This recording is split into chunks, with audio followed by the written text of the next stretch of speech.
correlación negativa entre desigualdad y crecimiento, lo que no quiere decir que no hayan casos de aumento del crecimiento con desigualdad, ¿no?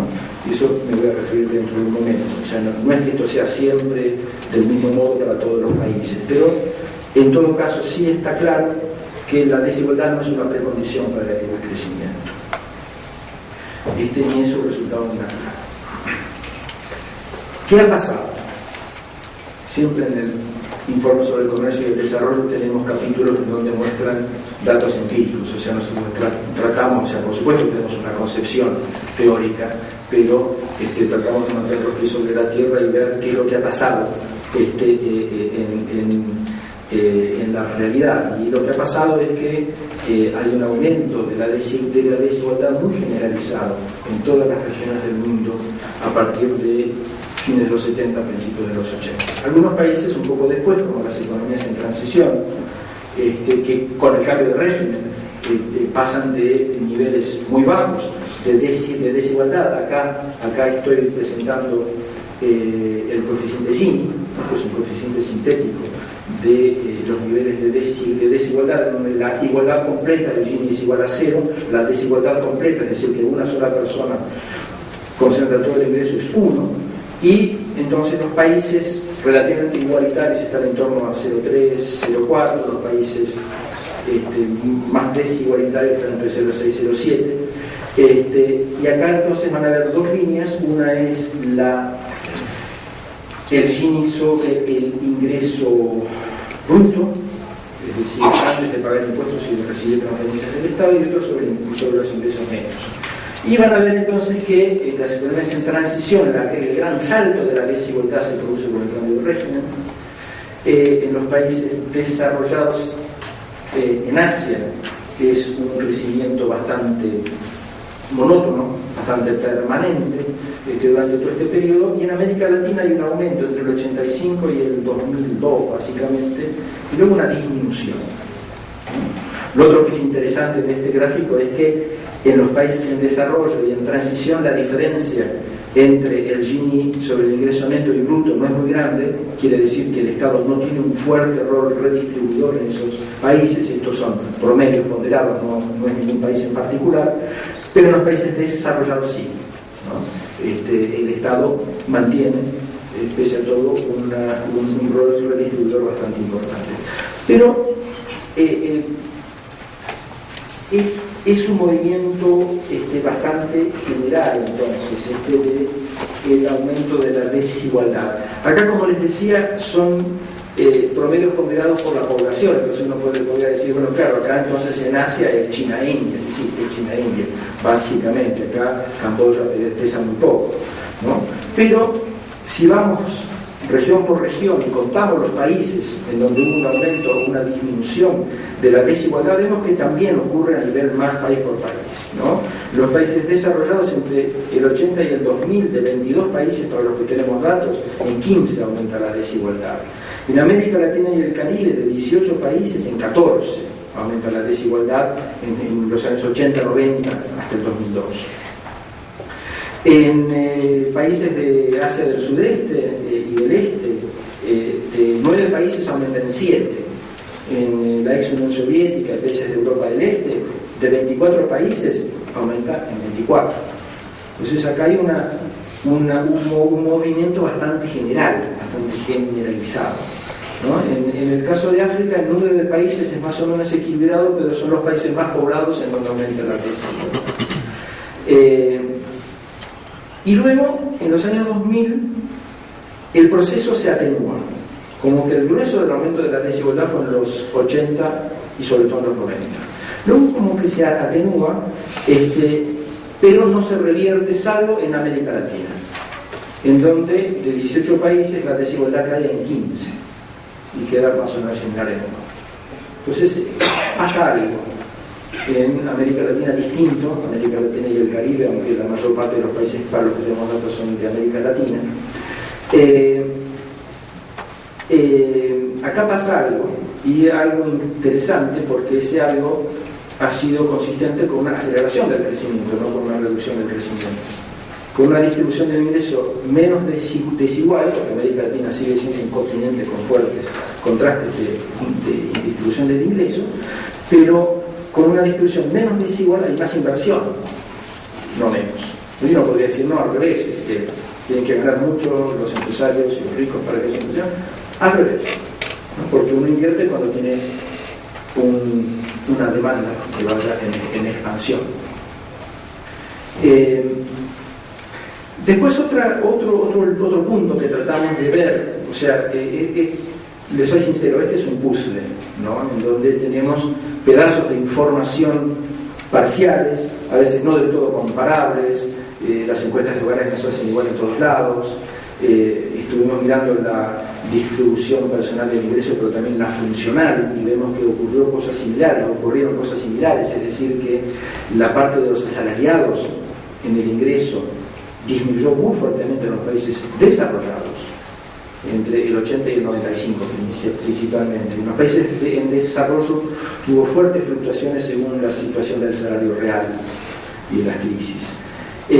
Y también miramos la concentración del ingreso calculada o estimada no fuimos nosotros, tomamos investigaciones de otras fuentes, calculada sobre la base de las estadísticas de impuestos.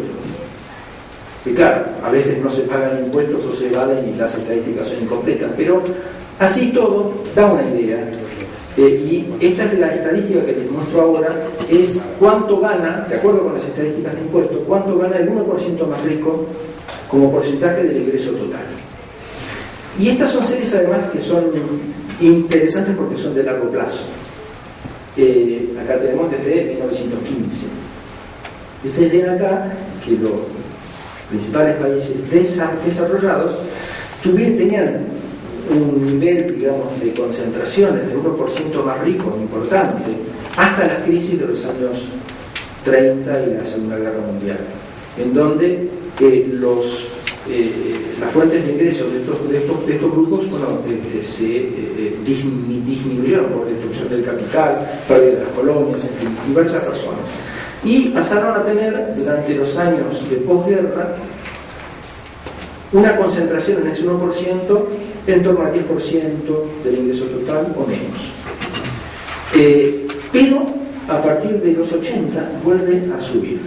Y claro, es un momento de cambios de políticas y también de cambios de comportamiento y cambios de gobernanza, como se dice en estos últimos años, como se dice en los países desarrollados, la gobernanza de las grandes empresas. Y ahí no solamente los rentistas volvieron a tener mayores ingresos, ¿no?, por las regulaciones financieras y la política de distribución de dividendos de las empresas, sino que también apareció una nueva clase en inglés lo llaman los working rich, ¿no?, los ricos empleados, digamos, que son los que tienen muy fuertes, muy altos ingresos, que, como decía en mi introducción, muchas veces generan incentivos perversos. Muy fuertes ganancias cuando a su banco o su hedge fund le va bien y no tienen todavía cuando le va mal. Entonces toman riesgos. Y esto genera entonces, sobre todo acá en Estados Unidos y en el Reino Unido, una vuelta a los niveles prácticamente de los años 30, ¿no?, o 20. Y esto está sin tener en cuenta las ganancias del capital. Esto es nada más que ingresos sin considerar las ganancias del capital. Si se consideran las ganancias del capital, en Estados Unidos en vez de 18-19% del ingreso total estaríamos en 23-24%. En el 1% más rico. Que significa que desde fines de los 70 hasta 2007, antes de la crisis, el ingreso real de ese grupo fue creciendo 4,4% cada año durante 30 años. Mientras que el del 99% restante aumentó un 0,6% anual. O sea, 0,6 contra 4,4. Ustedes ven que hay acá un cambio no solo económico, sino también social y político. En los países en desarrollo también se produce un poco sub y baja más o menos al mismo tiempo, vinculado también con los cambios que han habido en la economía global y en lo que nosotros llamamos en la UNTAD la globalización liderada por las finanzas.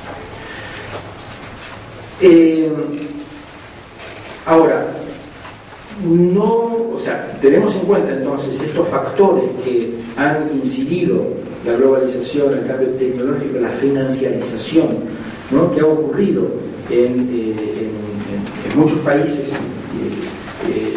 las privatizaciones, las desregulaciones, todos los cambios que han habido a partir de fines de los 70, principios de los 80, en muchísimos países. Ahora, no siempre se genera dentro de esos cambios el mismo impacto sobre la distribución del ingreso, o la distribución del ingreso puede, si bien se deterioró en prácticamente todos lados, puede a veces estar asociada con el crecimiento y a veces no. O sea, como que hay distintas situaciones estructurales, distintas situaciones iniciales y distintas políticas económicas que se han llevado a cabo dentro de estos 30 años básicamente que vemos entre 1980 y 2010. En los países desarrollados analizamos que la mayor desigualdad deriva de cambios en el comportamiento empresario, que busca maximizar el valor de las acciones. Entonces, ¿cómo se maximiza el valor de las acciones? Distribuyendo dividendos, recomprando acciones de la propia firma, los altos cargos reciben parte de la paga en acciones, ahí como que se mezcla si es asalariado, si es capitalista, y conteniendo salarios bajos. O sea, acá también existió una política de adaptarse, esto sobre todo a partir de mediados de los 90, o sea, es más bien, en vez de responder a la globalización a través de más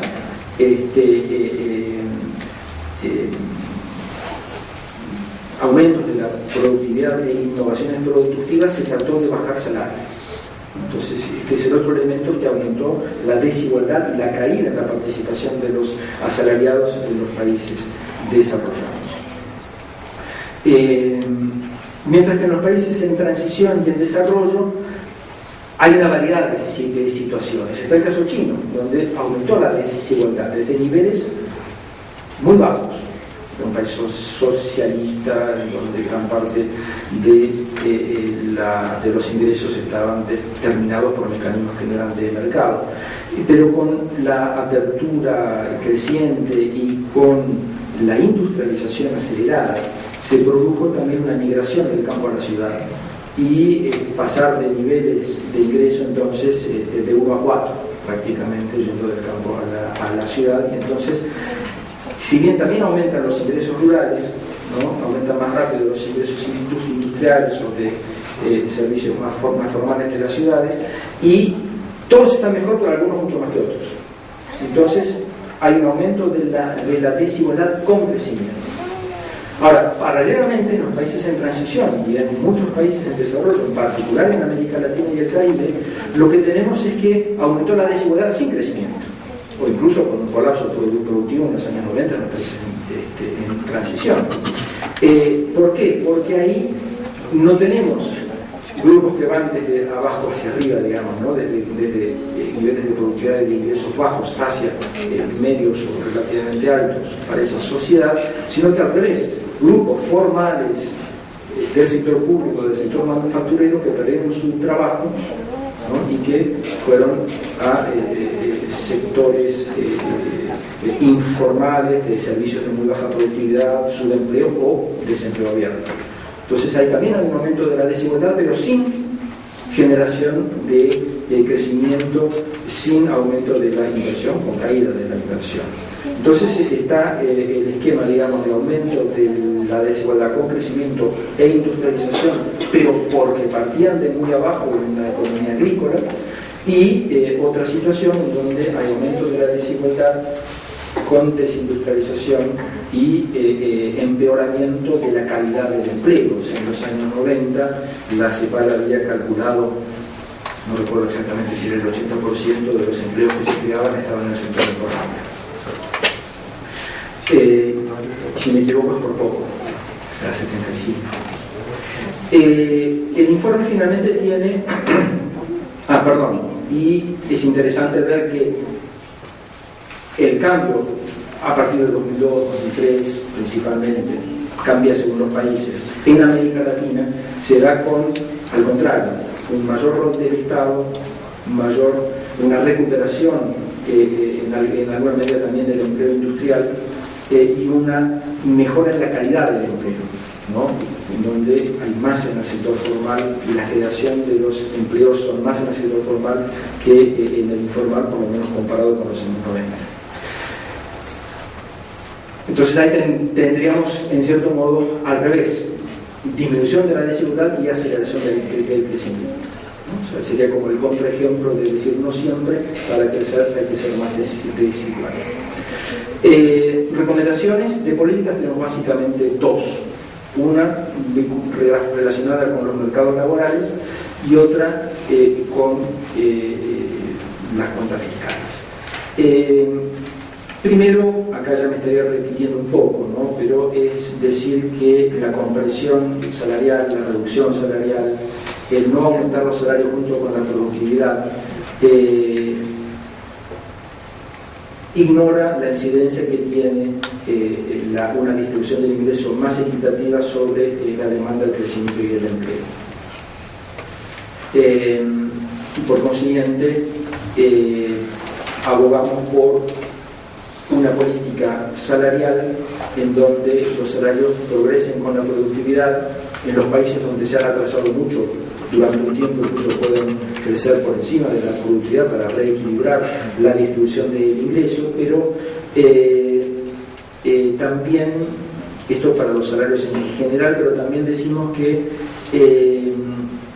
la recomendación de tener esta flexibilidad laboral en donde los salarios se negociarían empresa por empresa no es una buena idea. Y acá sé que estamos yendo a contracorriente de gran parte de lo que se dice sobre el tema. ¿Por qué no es una buena idea? Porque si una empresa que es menos productiva, invierte menos que otra, puede mantenerse en el mercado y hacer ganancias similares a la otra bajando los salarios, entonces no va a tener incentivos para actuar como un capitalista serio, invertir y buscar productividad, ¿no? Y entonces más bien pensamos que el esquema debería ser de negociaciones colectivas en donde para un mismo tipo de trabajo en un mismo sector los salarios deberían ser más uniformes. Pero claro, en los países en desarrollo hay una parte de la población muy importante que no es asalariada, pero que también debe consumir y cuya demanda es muy importante para todo el proceso de crecimiento.